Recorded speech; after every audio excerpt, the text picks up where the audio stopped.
Hi. I don't know why I'm making this video. I don't think it really matters why, but hopefully this helps me process things a little bit better. And I think what would be even better result of this is if someone that's not me finds this and it helps them work through a difficult part of their life. And what I'm going to be talking about is just life changes, relationships, and dealing with life as it is. So, a little bit of background.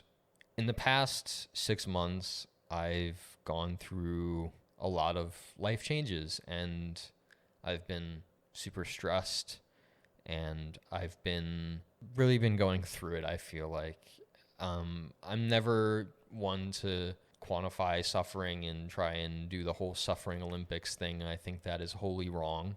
Um, don't get me wrong. I have a lot of good stuff going for me, but it doesn't make things any less hard to process and move through. So basically, what's happened to me in the past 6 months is quite the laundry list. I now live in a different city, in a different state. I graduated college. I exited an 8 month long relationship. I started a new job and I am essentially alone in a new place, figuring it out. And it just feels so weird to go through life and have all these ostensibly massive changes happen. I mean, I so much has happened in the past 6 months. It's really hard to say that I've had my head on my shoulders at all because it just feels as if one thing after the other has happened and my head has been spinning this entire time. And especially some of the more emotional things like leaving friends and family, moving far away, exiting relationships. It's so emotional and it feels so weird to have these ostensibly tragic things happen in these emotional chapters of your life where you just go on and continue and you just hold this pain and that grief close to your chest, but you still go to work. You still cook yourself dinner every night. You still go to the grocery store. You laugh when you see your friends. You see funny memes and videos online while you're feeling all that fear and grief and heartache, and life just goes on. And it's so funny that we have those moments where, right when we're feeling very lost or grieving the loss of something or someone, and it feels like the next day the sun shines the brightest, and the week after that it's really good weather and there's good breeze and there's no snow, and you just can't help but think to yourself, I especially remember it was January when I ended my relationship, but the few days after it was beautiful. It was a good day, good few days, weather-wise. And it was just really hard thinking to myself, if I was someone else, anyone else, I would really be enjoying this right now. But that's the key part, I guess, is that even though all these bad things happen, it's all part of the story and our experience, even the bad days and the scary nights. And I think the hardest thing for me was struggling with letting go of things and people and not villainizing myself and dealing with the fact that people might cut you off, but you're not the bad guy. That's not always the case. And the simple truth is that we as people are wholly imperfect and we don't always do things based on objective assessments of a situation. And sometimes we choose the easy way out.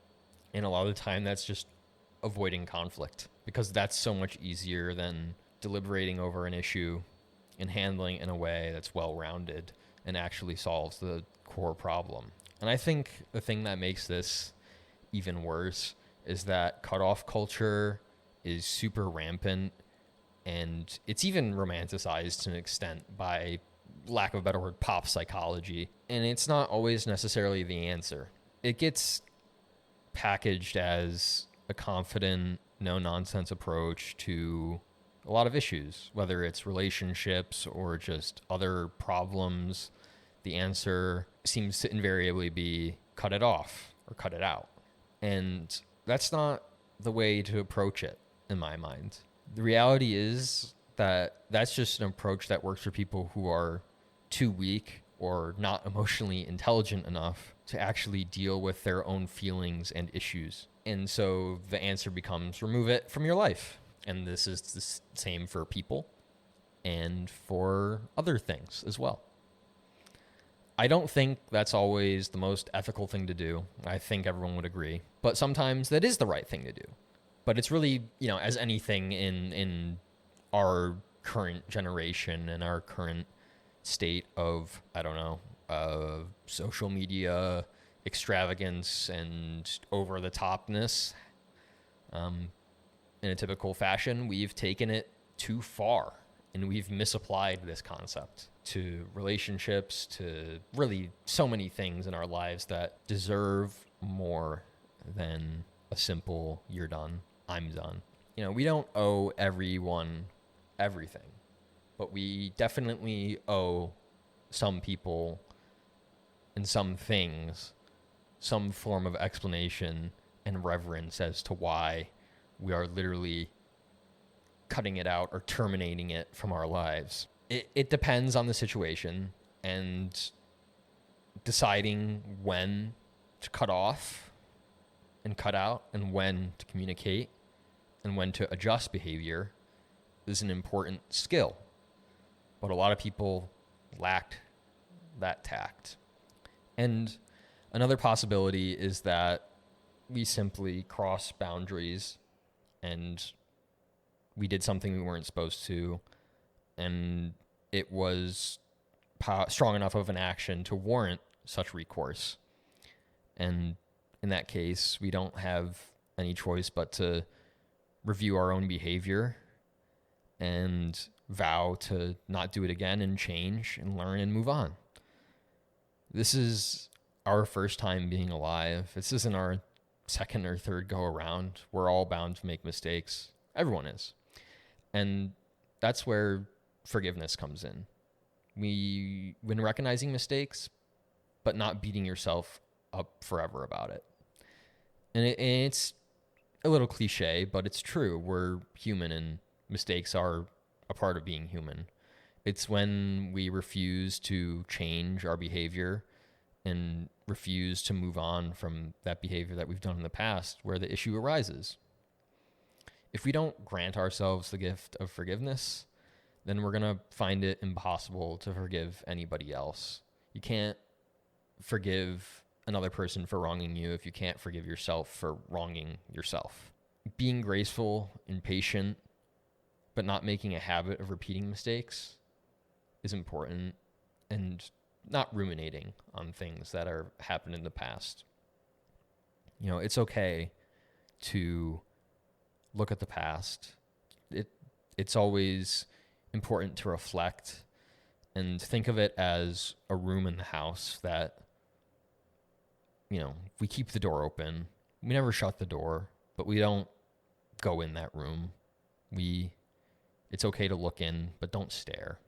There are 8 billion other people out there, and just because it didn't work out with one person or one thing specifically doesn't mean another opportunity or another relationship won't pan out.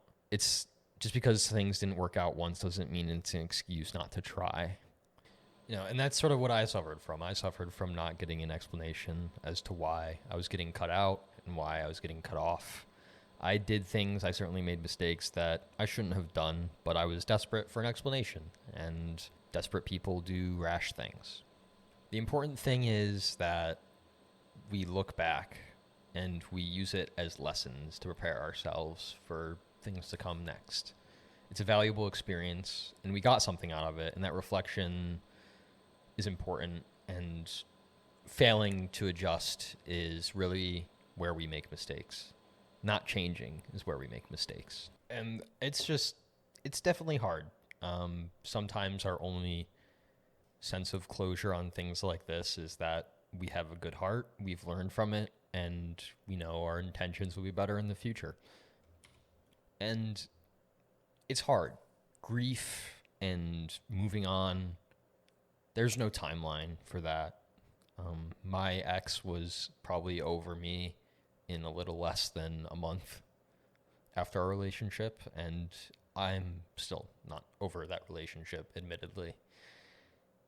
And some nights I wake up and it still hurts, and it's just amazing how long that a ruined thing will really burn and hurt you for. And I guess the sort of the sad reality is that we don't ever really always get the closure that we want or deserve, and that it never really ends poetically. A lot of the time we're just sort of left with our grief, thinking to ourselves, this isn't how it was supposed to go. And my ex said that exact phrase to me, is this isn't how I planned for things to happen. And when I got told that this isn't how I planned for things to go, I just sort of thought to myself, well, how were they supposed to go?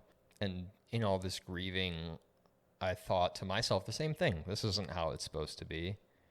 But the world laughs at our little plans, and it holds our little plans by the scruff of their neck and says, this is how it is, though. And I think about this phrase a lot, and it's equally devastating in sadness, in happiness, and in just coping with emotions. And that's, the bad news is that no feeling is final. The good news is that no feeling is final. And moving on from all this, I guess, is the larger theme. From relationships, from not moving on from friends, but moving on from places, people, and things. It's really hard. And starting new chapters in life is really hard. And I guess the thing is that no matter how people feel now, that doesn't delete everything that came before. Just because someone doesn't feel a certain way presently doesn't mean they never felt that way before. And the truth is that everything that we've ever loved, everyone that we've ever loved, will always be a part of us forever. Because after all, we're just mosaics of everybody and everything that we've ever loved. So yeah, in summary, life is really hard. And I hope I said at least one intelligible thing during the course of this video that made you think and helped you in some way. So yeah, thanks for listening. Hope you're doing well. See ya.